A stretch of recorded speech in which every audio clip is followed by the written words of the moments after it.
Since 1973, Tattoo Charlie's has been an established body modification studio in Kentucky, featuring world-renowned artists and piercers, currently with locations on Preston Highway and in Lexington, a staple point in the tattoo community. Learn more at TattooCharlies.com. Set up your appointment today at 7904 Preston Highway. Our tattoos are done while you wait.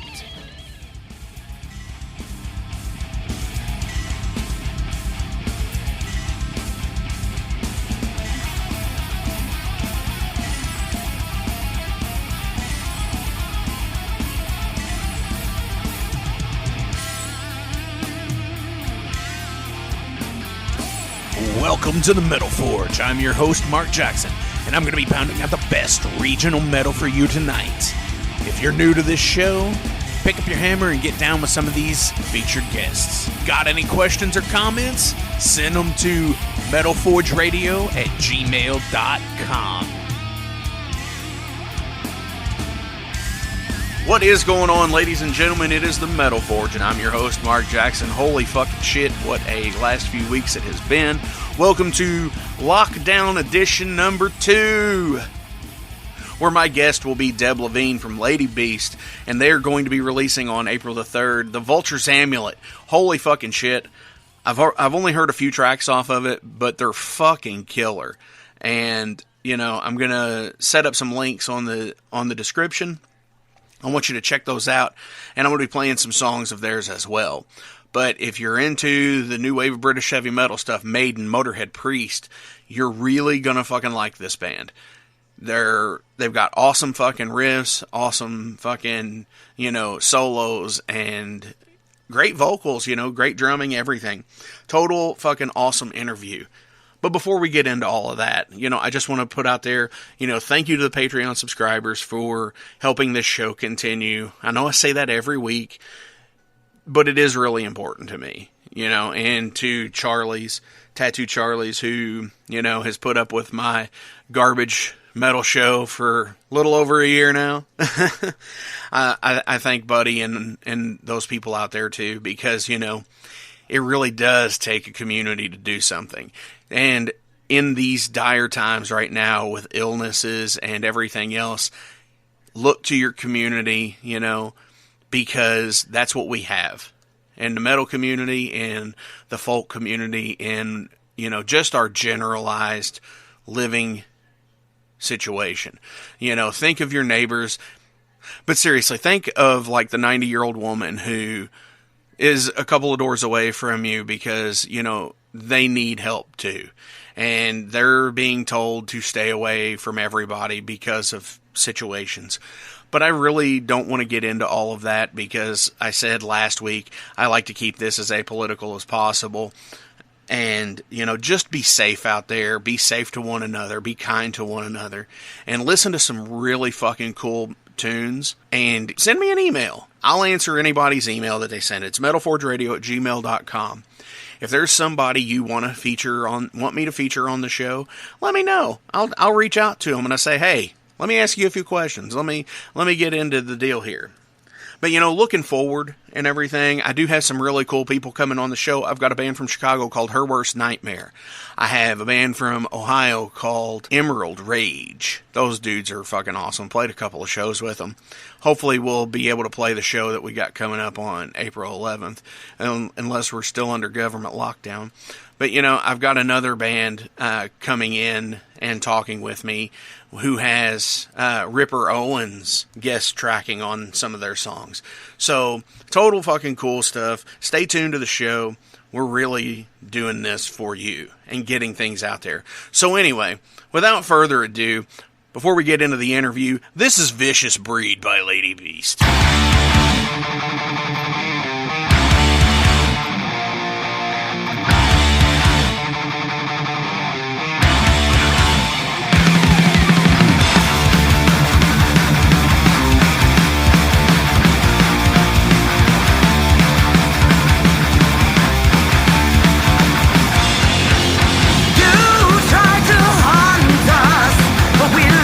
Tracks. We'll burn in hell, but we'll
right, so I'm being joined on the phone right now from Deb Levine from Lady Beast.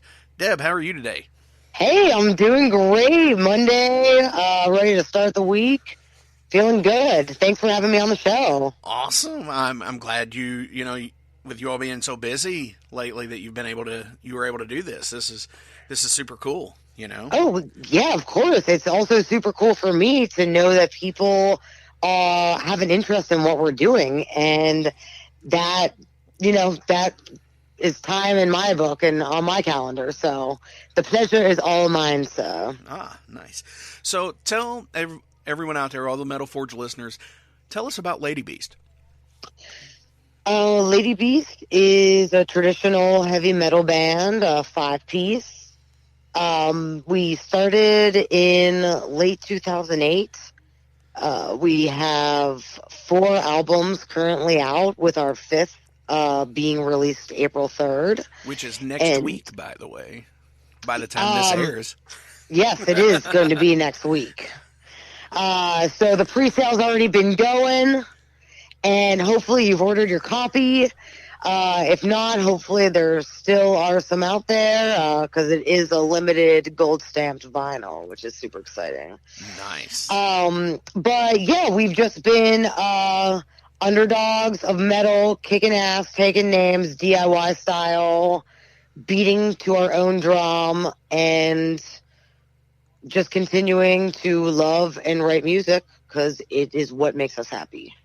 Now, it says here on the Facebook page that you guys are a typical new wobba, as Bruce Dickinson would call it, a new wave of British heavy metal. Has some influences on it with Iron Maiden, Acid, Judas Priest, Motorhead, and stuff like that. Totally. And I'm a fan of all of those, so it makes it even better. Assumed you were.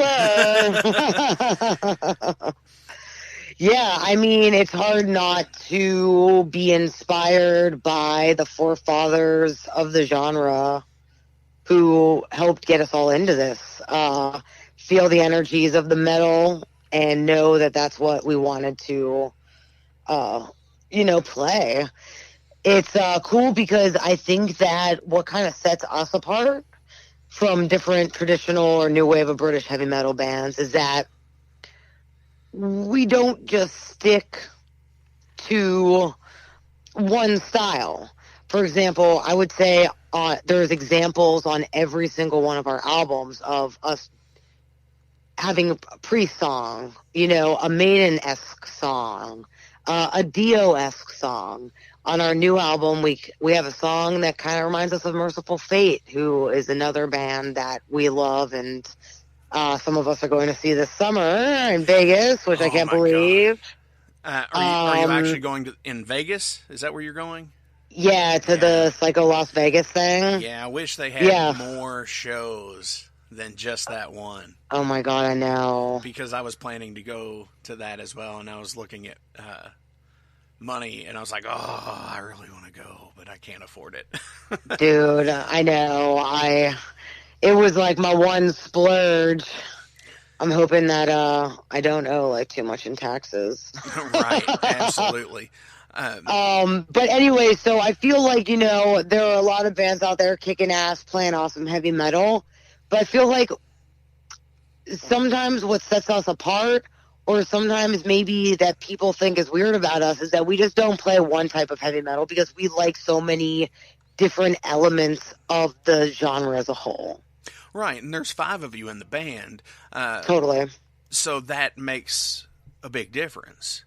Yeah. Because each person is going to bring in their influences, which it looks like there's Andy on lead guitar, Chris on rhythm guitar, Greg on bass, and Adam on drums, correct? Totally, and Adam and Andy are brothers. I see that now. And Adam and Andy and Greg, the bass player, all grew up listening to punk. That seems to be a thing. And played in D-beat and thrash crossover heavy metal bands.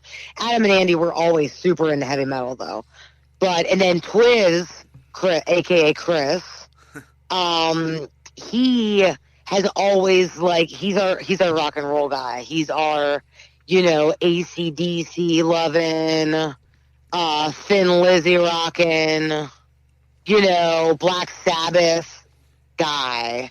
So, we get like tons of awesome input from all these different genres as well that we add to our heavy metal sound. Right, I can dig on that. And, yeah, and he's a rhythm guitar player, so he's got some pretty heavy rhythms too. Oh yeah, definitely. Especially I think with on this new album, there's so many different kinds of songs on it, but it's all cohesive, because it's all, you can tell it's us still. Right. So let's talk about the writing process. So how do you guys get together and write a song or an album? Generally, the guitar players write the riffs. They're at home noodling around, and they strike some gold, and then they sometimes just bring it in as a riff, and we'll work on it together and jam it through. Or a lot of times, they've literally gone all the way home and arranged the whole song, and they bring it in as a finished piece, and they teach it to us, part by part. And then we each put our own style on there, and then obviously I write the lyrics and then put the vocal melodies on the song once it's finished. That was going to be one of my other questions, because with a standalone vocalist, if you wrote your own lyrics, which you just said, yeah. So, every single song. I could, and I'm not a writer. I really am not. I don't enjoy writing. It's not like a passion of mine. Like, I would prefer to like make a wreath or melt some wax and make a candle. Things like that. Like, I love crafts. Right. But different. Writing has never been a strong suit of mine. I write like I talk, and I always used to get like bad grades. So it's really stressful when we have a new album, because I'm like, I love making the melodies though. Like, I love singing over music and finding the little pathways that my voice can get in. Right. To create, and I love singing. Like, I just wish that I could just do that. But luckily, my songs are pretty interesting, I feel. So I'm not a horrible writer. It just doesn't come easy to me, and sometimes it takes a really long time. I can relate to that, because being a writer myself, it is kind of difficult sometimes. More often than not, I notice with my own is I will have something recorded and be playing it out for 4, 5, 6 months, and be, I really wish I would have said this word instead. Totally. So the live version usually adapts into that word, and I just put it out there. That's exactly what every band does when they record an album and listen to it after it's out. They're like, man, I probably could have done that solo a little better. Or right. Man, I wish I would have put a harmony over that. It's like right. The artist is never fully satisfied. Right, it's the natural, painter, the natural critique of things. Sure. Do you have a favorite song from Lady Beast that you have written, or an album? And since we're talking about a new album coming out, Vulture's Amulet, excluding that, because it's like, the progression of things. Sure. I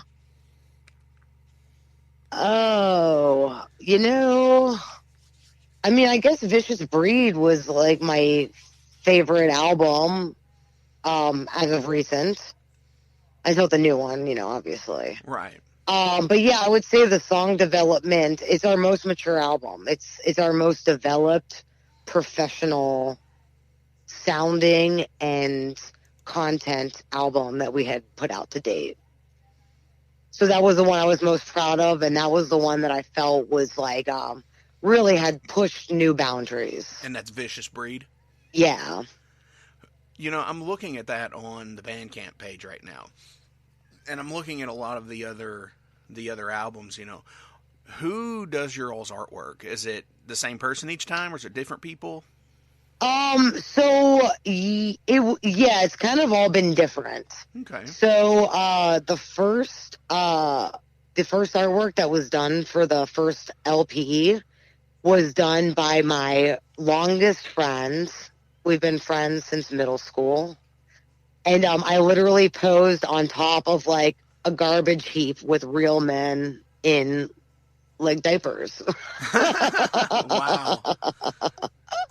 So like that was it cost us like $125, like it was that was back in 2012, I guess. So that was a separate thing. And then, our next artwork, we're like, hey, let's do something like a bit, I don't know, like more high tech, Right. So we got this digital artist. And it's cool, but it's definitely like not our style. Looking back, Looking at everything else, it is the one that stands out. like that one is just pretty much like wow. It seems like that same time period, a lot of other bands did that same totally same style of digital art. Yes, and that was in 2014. So now we're still talking about 6 years ago. Right. Where like stuff was still so different, and to be honest, like there weren't a ton of metal bands around at this time, I feel like. Right. It's weird. Like, I don't think people realize it because there's so many now, and especially so many female-fronted metal bands. But back in, like, 2008, when we were playing house shows with Midnight, Yeah, seriously, like, in Pittsburgh, there was no metal bands. There was, like, no one... It hadn't become popular again yet here in the States, Right. Especially like on the East Coast or in the Midwest. So it wasn't until like, we started around the same time as High Spirits did, like it's all these bands just kind of like started trickling in. Savage Master. Yeah, Savage Master, I would say like in the last like 5 to 6 years. Oh, absolutely. There has been an influx where now we have, our Savage Masters, our Bloodstar, our Solicitor, all of these like awesome female fronted bands, and then so many awesome bands just from all over the place. Night Demon, Visigoth. So it's like, it's cool, but it's like crazy because we just used to have to play punk shows because there weren't really that many metal shows unless they were like national acts. Right. And now it's somewhat oversaturated. Alive and well. Yeah. Oh, yeah. It can be oversaturated at points. It's definitely oversaturated. Like, not to be a buzzkill, but it definitely... Yeah. For real. It's just kind of like, damn, like, wow, there's so many bands right now. Absolutely. And back in like 2006, I remember saying, it's like, I really want to do a female-fronted metal band that doesn't sound like Evanescence. Yes. And I know that's like completely worlds apart musically. Yeah. But yeah, it was just like, yes, I didn't want it operatic. I wanted it like gritty and dirty and thrash and never got a chance to do it. And now it's like everywhere. I'm like, yes. I know, it's wild, dude. It's so really nuts. When you guys are writing songs, do you all assign like working titles to your music? Like before you assign like a name, what's the craziest working title you've ever assigned to anything? Like a name for a song that the name doesn't exist, but we call it something? Yes. Oh dear. Oh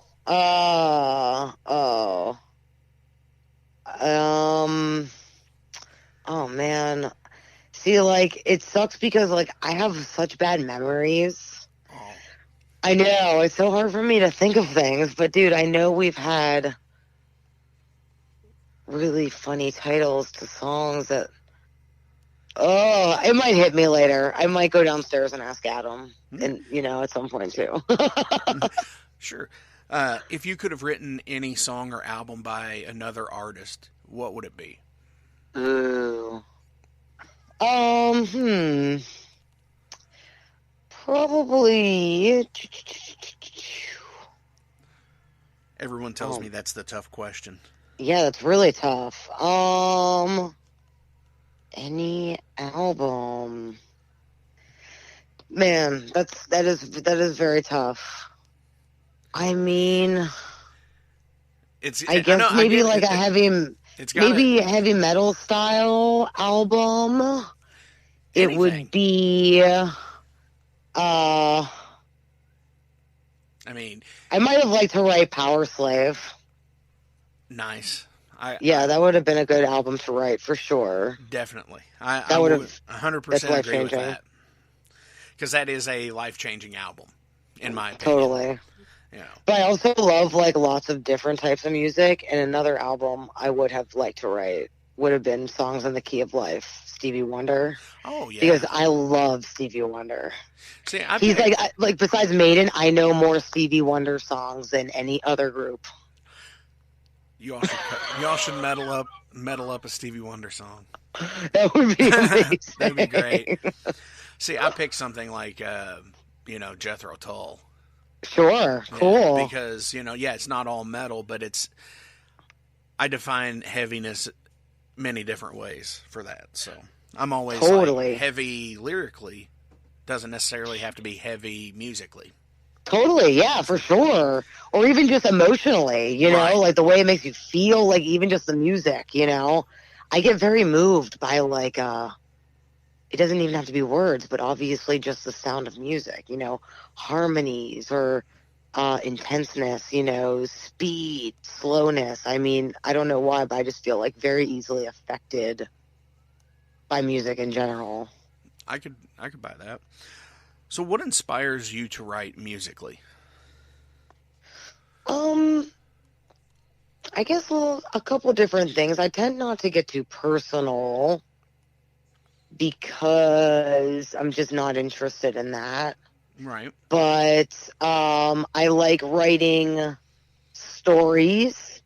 I like talking about magic and Norse mythology, runes. That's like a passion of mine.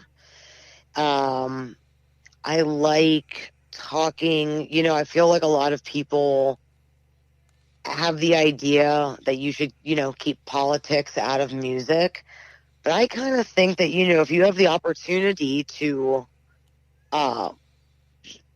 speak to thousands of people,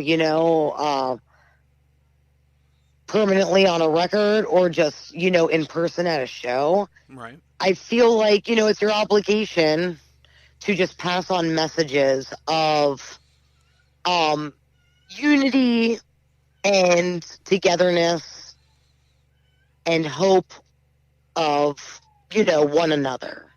I'm not saying you need to talk about like presidents or whatever, but I feel like, there's an obligation for musicians that or anyone that has a point of being able to reach people with a message.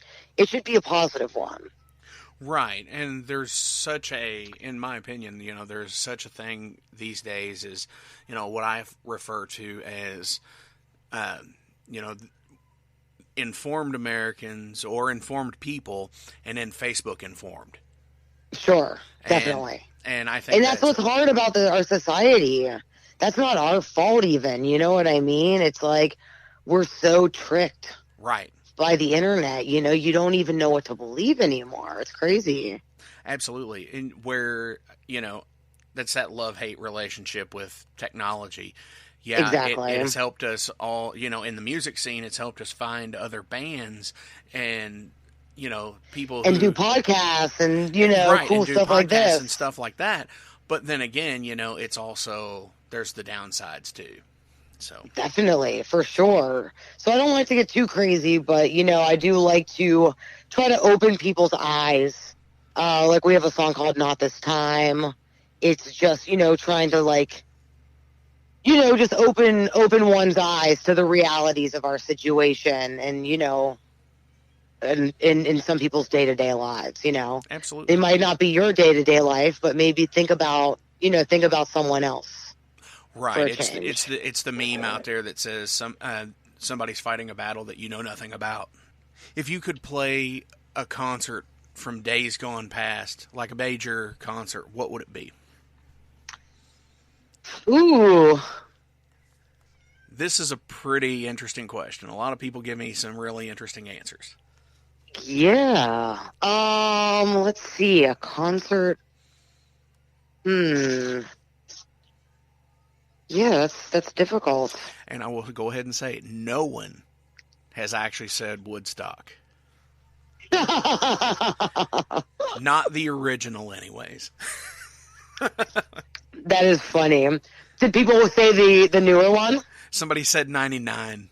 Oh, no way. Yes. Wow. That's wild. Trying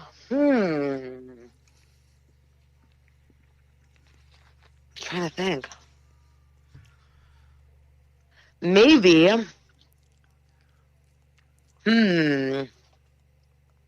Crap. It'd be really hard to pick just one. Yeah, it's really hard to pick just one. Maybe if we could have slid into the Metal Masters tour back in the day. Oh, yeah.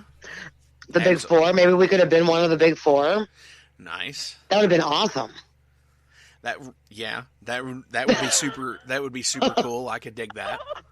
Oh, sometimes I wish that we could have just been a band of the '80s, and just how think about how different things would have been. Oh, absolutely, and that's part of the times were so different.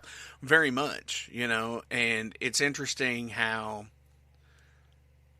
bands like Maiden, for example, got as popular as they could in Europe, but they all talked about coming over here. And then in the 90s to the early 2000s, and almost to the point of now, a lot of bands here are like, I've got to go to Europe because that's where it's at. That's where everything's happening. So, right. Which is an interesting turnaround. No, that is very true. Do you have a favorite venue or city to perform in? Well, we love playing in Cleveland because I feel like we definitely have a Cleveland family and hardcore Cleveland fans that are always at the shows and are so supportive and come to the fest and things like that.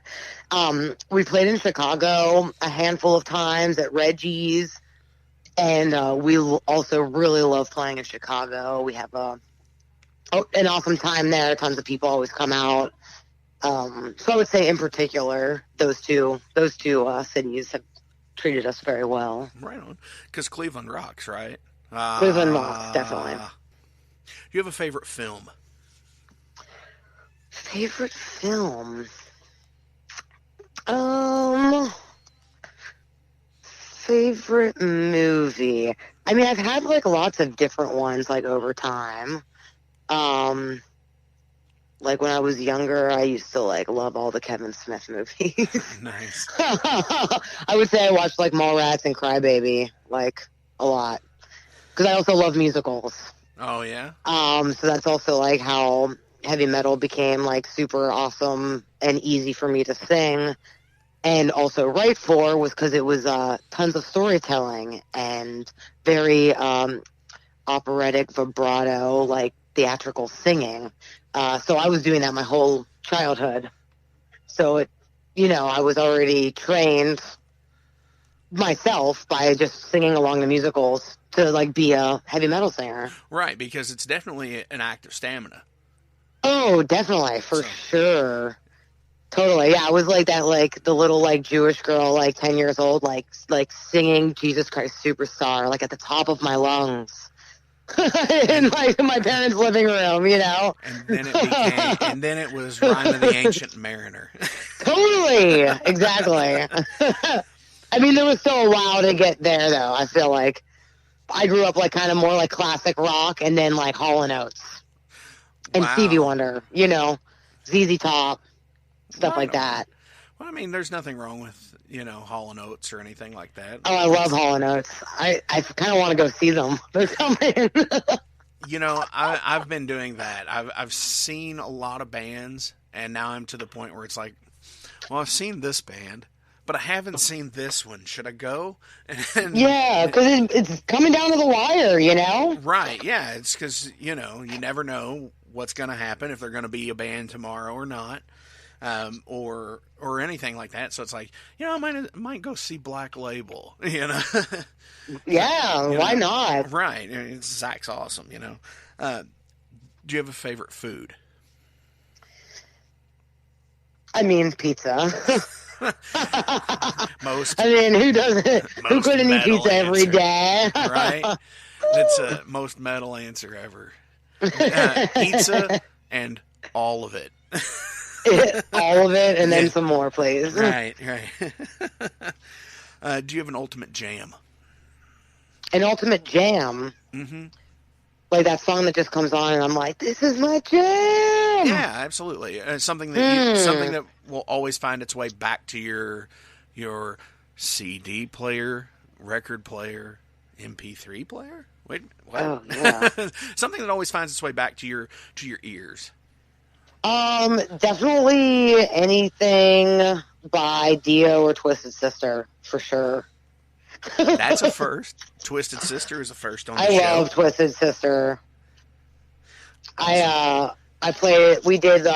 There's always like a bunch of benefit shows around here for for like Halloween, and normally they're for like animals. Right. And so we've done a bunch of them. We've been Judas Priest. We've been Guns N' Roses, and then. But one time, I with a bunch of other ladies did a Twisted Sister cover band. It was just so fun. That sounds really interesting, actually. It was so fun. Are there any pictures of this? There's a couple of them. I made a pretty good Dee Snider, for real. Well, yeah. I love being other people. There's something that's fun about like just pretending you're like some, because you know how to act. Right. Do you have a guilty pleasure? Reality TV. What? Like 90 Day Fiance type of stuff. That's funny. I was just on Facebook and I saw somebody post that this season's 90 Day Fiance people should have applied for Catfish. My God. Yeah. I've been watching it. It's not like, I'm not like tuning in that night, like at that time to watch it. But I mean, if there's a couple episodes that build up in the thing, you better believe I'm going to watch them all. Oh yeah. You binge them at the same. Psychologically, it's interesting. I love people, and I'm so interested, into why people do the things that they do. I don't like judge them for it as long as they're not hurting themselves or someone else. Right. But I'm just so interested at how, someone can be so disillusioned to something that just seems so real. And I mean, I've even been there in my life before. I've been tricked. I've been lied to. You know what I mean? We all have. Oh, yeah. And, you think back, like, what the hell was I thinking? So by, having it on TV where you can actually, like, kind of see it, it's so interesting to me, to watch these shows. Right. Yeah. I like to look at Not justifying it, but just letting you know where I'm coming from. Yeah. Well, I like to equate the reality TV to something George Carlin said. He said, when you're born, you get a ticket to the freak show. And if you're born in America, you get a front row seat. Amen. And then that's how I look at reality TV, which there's certain things that I watch that are reality based, like Chopped or Forged in Fire, some stuff like that. I love those too, for sure. Yeah. Well, they're the exact same show, only one's making knives and one's making food. Oh, yes, exactly. They are legit the exact same show. One makes me hungry and one doesn't. Yes, one makes me hungry and one makes me want makes me want to kill. Exactly. Yes. Do you have a Spinal Tap moment? Oh my God, yes. Okay, so this is a memory that I do have and that I will probably never forget. So we had a total Spinal Tap moment where we're playing on the live college radio here in Pittsburgh. Nice. This is like years ago. And we're stoked because we'd never like played on the radio before, and it's live, you know? So we're like, holy shit, that's going to be crazy. And so we're like, you know, walking through this like really fancy college, you know, being like, this is at our stinkiest, dirtiest times in all of our lives too, you know, where I was definitely the smelliest member of the band, if you can believe it or not. So, you know, we're walking through the hallways, we have all our gear, you know, like, we're getting lost, you know, like, janitors are like telling, you know, we're like going down wrong hallways. Like we literally feel like the band walking backstage, you know, like at that one concert, you know, where they're like totally lost. And then we finally like find the elevator and get on it. And then one of the members accidentally pulled the fire alarm instead of like pressing the button. Oh no. So the whole school got evacuated. The college, building. And like all these fire trucks rolled up. I mean, it was insane. And I was just like, don't say anything. And then we, you know, after everyone went back in, we went and we played on the radio and everything was great. And it's probably the reason why it's a recorded radio show now. Yeah, right. They don't even do it anymore. Oh. They saw it on camera. They were like, we know it was you. Oh my gosh. And I'm sure it was an accident, but total accident, but those still, things that can't risk it. No, but it's those things. It's like, oh my gosh, what just happened? Oh my God, yes. Delayed. Totally. Oh. We all like just totally freaked out. That's pretty hardcore. What is your greatest achievement as a musician? To date, the greatest achievement of being a musician is continuing to be a musician. It's hard to keep a band together. Very much. You know, it's super hard to keep a band together. You know, life is very interesting when music is your passion because there's a lot of different paths that can be taken, right? Like when we're all super young, you assume I'm gonna, you know, be a professional touring musician. That's just gonna be like my thing. Well, then, like, you might acquire some animals along the way, and in that meantime, you know, right? And then let's say like you gain some other passions along the way, right? So now, like, you're middle aged, and you're still doing your thing and rocking it out, but you realize that realistically the ship has sailed, right? For that kind of thing, for that like main, you know, like everyday kind of thing. Absolutely. But what I realized too, though, is that, you know, you really need to find people who want that full-time life. Very so much. It's just, it's so interesting, you know, like if you would have asked me when I was like 20 something, where I thought I would be in my mid 30s, it would have been like touring all over the world, you know, endless possibilities. But now that I'm in my mid 30s and we're not doing that, but we continue to make music because we love it and because it's what makes us happy and people still like it. And now, like, I'm involved in so much stuff. Like, I couldn't imagine not being here and being involved in all the stuff I do. You know, I think it goes to, like, music is so beautiful in this way where it almost, you know, when you think you have a path, it guides you in another way. You know what I mean? Oh, very much. And I feel so blessed that I have a passion and that I'm able to do it, and that it's also allowed me to like get involved with all of these other things, you know what I mean, to make my life so meaningful. Very much. I can definitely relate to that 100%. And you know, sometimes it's one of those things too where it's like, you know, some people crave not necessarily stability on a whole, but something more stable than what music can offer as a touring musician. Because with many touring bands, you know, especially regional or, you know, smaller bands, there's a lot of couch surfing that goes on. For sure. Even with, even once you're home, or what you consider home, if you're based out of a city, I mean, 100%. I mean, you have to sacrifice something. I guess that's Right. what I was getting at, where when you're a 100% touring musician, you've sacrificed a home life. Right. You know what I mean? Like making, very, meaningful connections in your, neighborhoods and communities and having, a home base where you're affecting the things around you. But meanwhile, you're out there globally affecting the world in a different way.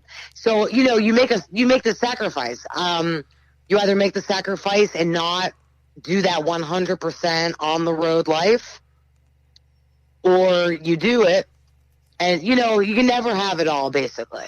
Exactly. Not anymore. No, not anymore, because it's too many bands. Right. Exactly. My biggest fear with a constant going on the road musician was getting stranded somewhere and not being able to make it home, kind of thing. Oh, yeah. Or having to sell my gear to make it home. Oh, God. Yeah, that's a big one on the anxiety scale. Heck yeah, that would be horrible. If heaven or hell exists, what would you like to hear when you arrive to either? Wherever you think wherever you think you're going. Maybe Queen's Another One Bites the Dust, because I always thought that would just be the best song to walk into a room.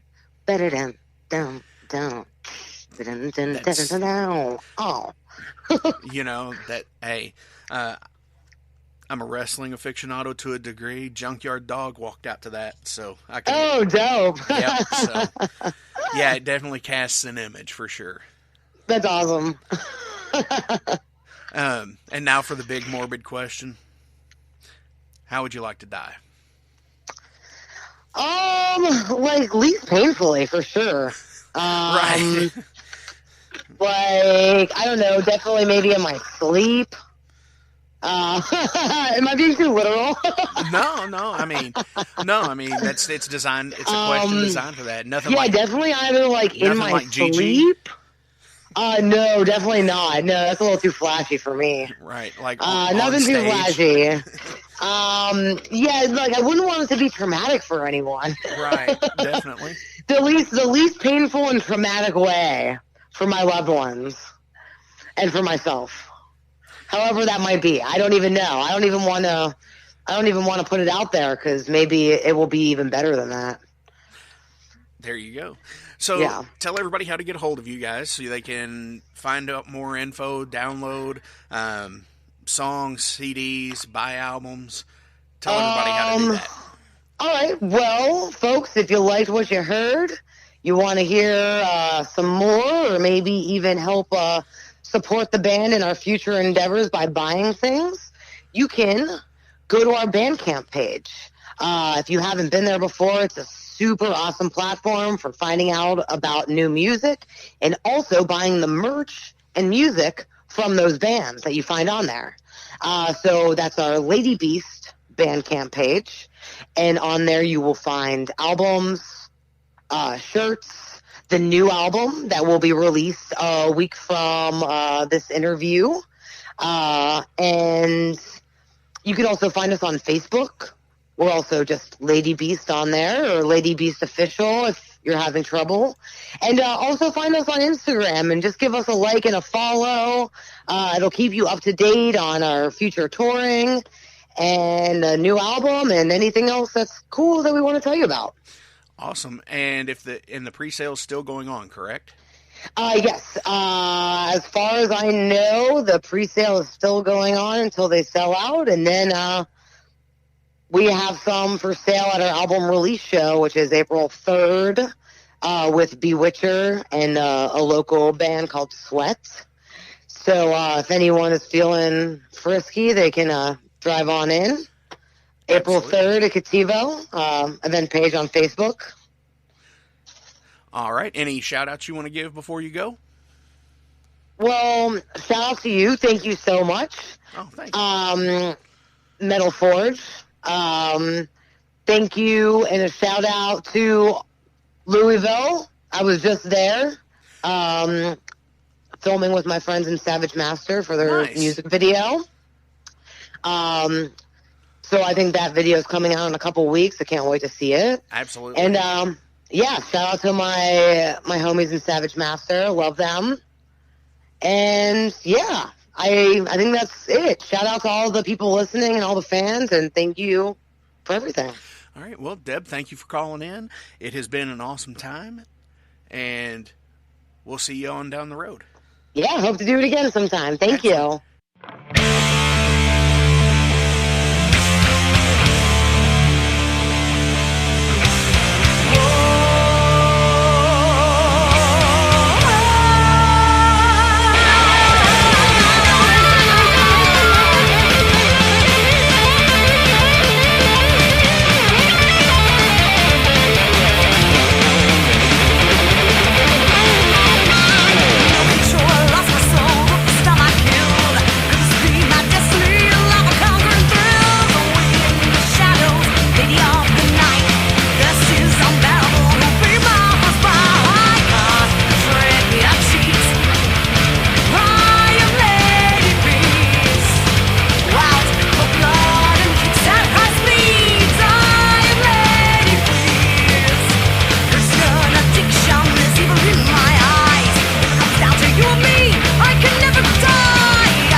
Since 1973, Tattoo Charlie's has been an established body modification studio in Kentucky, featuring world-renowned artists and piercers, currently with locations on Preston Highway and in Lexington, a staple point in the tattoo community. Learn more at TattooCharlies.com. Set up your appointment today at 7904 Preston Highway. Our tattoos are done while you wait.